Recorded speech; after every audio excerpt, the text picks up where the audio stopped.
सुप्रभात बच्चों, हमेशा प्रसन्न रहो, खिलखिलाते रहो। बेटा आपने व्याकरण भाग कर लिया है। अब हम करेंगे क्षितिज पाठ्य पुस्तक के अंतर्गत पहली कविता साखियां।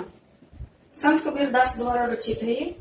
संत कबीरदास जी भक्ति काल में हुए हैं। हिंदी साहित्य के इतिहास को 4 भागों में बांटा गया है। आदिकाल, रीतिकाल, भक्तिकाल, आधुनिक काल। तो ये भक्ति काल में हुए हैं संत कबीरदास जी। भक्ति करने के भक्त के अपने अपने तरीके होते हैं। तो यहाँ पर संत कबीरदास जी की भक्ति आराधना अपने तरीके से है, सूरदास की, तुलसीदास जी की अपने तरीके से है।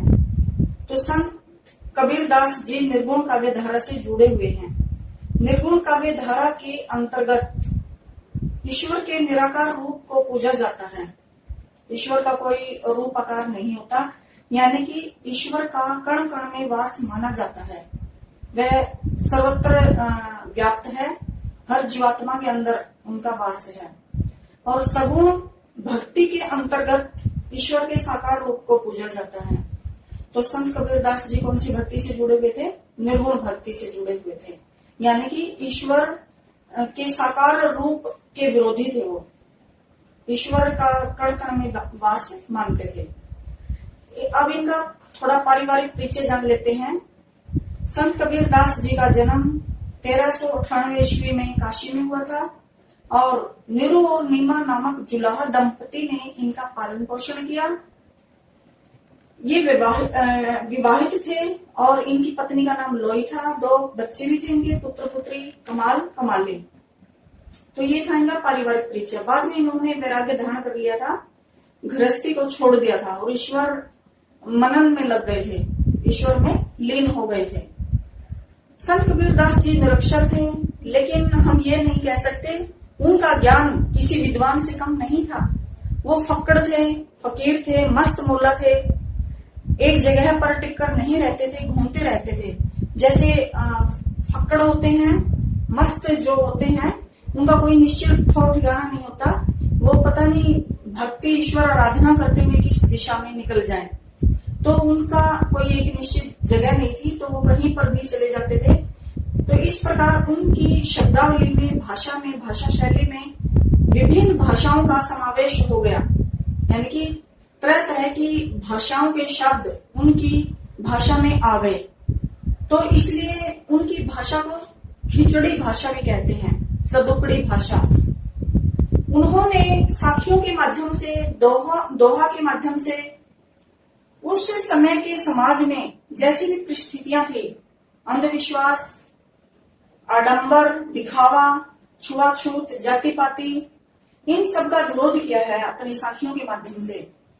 वो हिंदू मुसलमान की एकता के पक्ष में थे और हिंदू मुसलमान द्वारा जो दिखावा किया जाता है उस पर उन्होंने कटाक्ष किया है, परिहास किया है उसका। जैसे मुसलमान की जो ईश्वर को, अल्लाह को मनन करने की जो प्रवृत्ति है कि कंकर पाथर जोड़ी के मस्जिद ले बनाए, तापर मूला बंगली दे, क्या बहिरा हुआ खुदाए।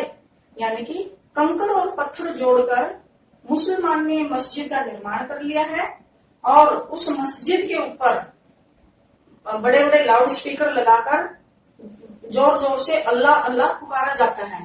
तो संत कबीरदास जी उनका मजाक उड़ाते हुए कहते हैं कि क्या बहरा है अल्लाह कि उनको कुछ भी सुनाई नहीं देता।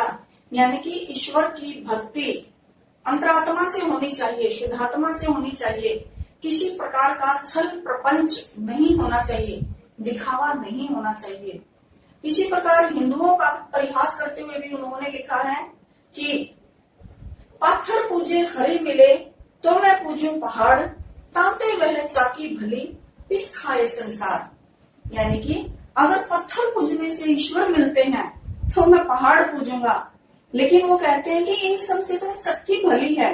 चक्की के जो आटा पीसने की चक्की होती है, 2 पार्ट होते हैं, दोनों पत्थर के बने होते हैं, तो वह चक्की ही भली है। कम से कम आटा पीसने का काम तो करती है, लोगों का पेट तो भरती है।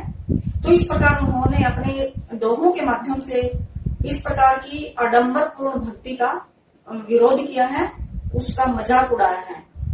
इसके अलावा संत कबीरदास ने गुरु की महिमा को माना है।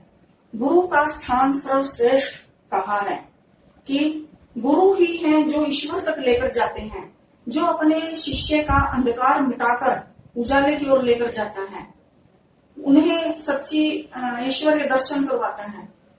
तो उसके लिए उन्होंने अपने दोहे में लिखा है, गुरु गोविंद दो खड़े काके लागो पाए, बलिहारी गुरु आपने जिन गोविंद दियो बताए।